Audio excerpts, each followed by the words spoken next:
Welcome to Weird PVD, the podcast. Every week, your host, Sherry Kasperzak, takes you to the odd corners of beautiful Providence, Rhode Island. From big blue bugs to unique art, from weird history to weird food, you'll never look at Rhode Island's creative capital the same again. Tune in every Weird Wednesday. What is up, weirdos? When you think of food cities, you probably think of New York or Paris or Naples. But if you ask me, and a lot of people agree with me, Providence is one of the most underrated food cities in the United States. Federal Hill has long been known as the place to go for fine Italian cuisine, but in the early 20th century, it became the site of a massive food fight. Because in the late summer of 1914, Providence, Rhode Island erupted into full-blown riots over macaroni. But this isn't the punchline of a bad joke. It's a story of poverty, discrimination, rising food prices, and a community pushed to its breaking point. And maybe it's something a lot of us can relate to today. This week on Weird PVD, the podcast, we're talking about the Macaroni Riots.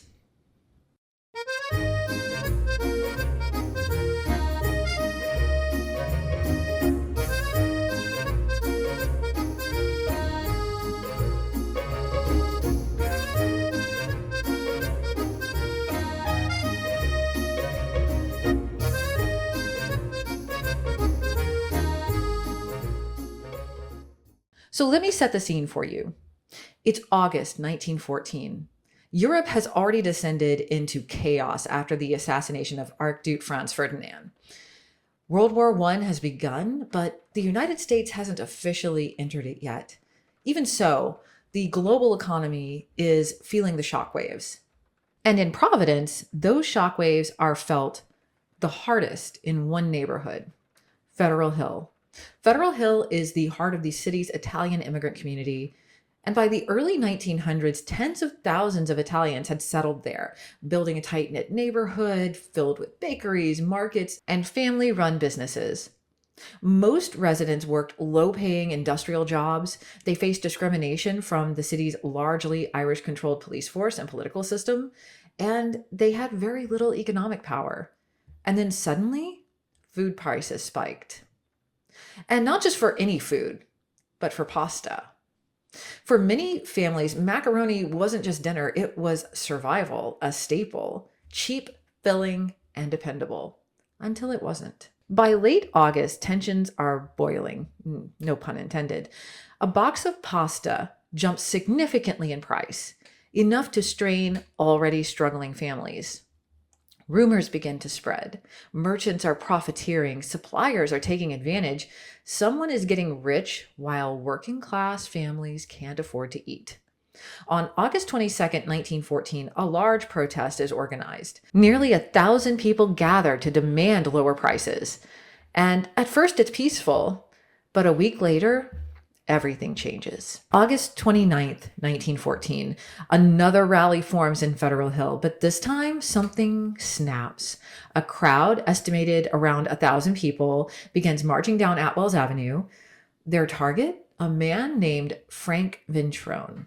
Known locally as the Macaroni King, Ventrone was a major pasta importer and wholesaler, and he's an easy symbol for everything people were angry about. What happens next is absolute chaos. Windows are shattered, stores are looted, boxes of macaroni are thrown into the street, literally spilling into the gutters. The riot spreads beyond one storefront. Nearby businesses are damaged, glass litters the sidewalk. This isn't just about pasta anymore, it's about rage. Police arrive quickly, but tensions between law enforcement and the Italian community are already high, and things escalate fast. Officers move in with clubs, rioters respond with stones, bottles, anything they can grab and throw. Within hours, dozens are injured, at least 14 people are shot during the broader riots, and yet the unrest doesn't end that night. It spills into the next day. But in the aftermath of this violence, something surprising happens. Community leaders and social activists step in to negotiate. They meet with Vintrone and they strike a deal. Prices are lowered, pasta becomes affordable again, at least temporarily. For a moment, it looks like the crisis is over, but it isn't. Because the anger wasn't just about food. It was never just about macaroni. Now, on September 7th, 1914, Labor Day, another rally formed. And this time it was focused on broader issues than just pasta prices.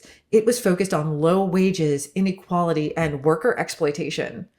And once again, it turns violent. Rioting breaks out again across Federal Hill. This time, the damage is even worse than before. Police are ready, reinforcements, including mounted officers, move in quickly. Clashes erupt, streets become battlegrounds, and within minutes, Providence is dealing with one of the most intense civil disturbances it has seen in decades. By the time all is said and done, dozens are injured, around 50 people were arrested, property damage totaling around $20,000 has been done. That is a massive sum at the time, by the way. But here's the part that often gets overlooked in this story. Many of those arrested only received light fines. Why? Because even city officials understood that something deeper was going on here. It wasn't just criminal behavior, it was desperation. So historians agree today that the Macaroni Riots really weren't about macaroni. It's never that simple. They were really about economic inequality, the exploitation of immigrant communities, the rising cost of living, and deep resentment towards authorities. I think we can all agree that these issues are still relevant in 2026. In fact, some accounts suggest the riots were as much a protest against police treatment as they were about food prices. Add in the influence of labor movements and radical political groups organizing within the community, and you have a powder keg. And all it took was a price hike to set it off.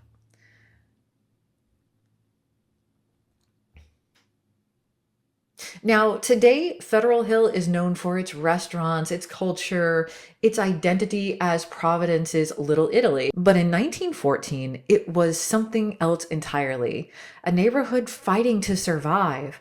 The Macaroni Riots became the most significant civil unrest in Providence since the Dorr Rebellion of the 1840s. And I'll have to do an episode on the Dorr Rebellion another time. It deserves its own podcast. And yet, almost nobody talks about this. I had never heard of this until my good buddy Billy mentioned this to me, asking me if I'd ever heard of the Macaroni Riots. And I'm like, what the heck is the Macaroni Riots? And do tell me more. And I had to fall down this rabbit hole. Maybe it's because the name sounds so absurd. Maybe it's because it challenges the idea of New England as quiet and orderly. Or maybe it reminds us that even something as simple as food can become a flashpoint for something much, much bigger. So the next time you're walking down Atwells Avenue, as I do almost every day, and you pass the restaurants and the bakeries, the glowing lights of Federal Hill, just remember, over a century ago, those same streets were filled with broken glass, shouting crowds, and macaroni scattered across the pavement. Because in this city, even pasta has a past. Thank you so much for hanging out with me today. If you liked this episode, please subscribe on YouTube and give me a follow on Spotify and Apple Podcasts. And go follow me on Instagram. If you're not over there already, it is a vibrant, wonderful community of people who are sharing their stories and pictures and weird stuff that they find across Providence. I am over there at weird_PVD. And if you are into weird history, bizarre medical oddities, and the like, you are going to love my TikTok channel. Go find me at weird.pvd. And don't forget to keep PVD weird.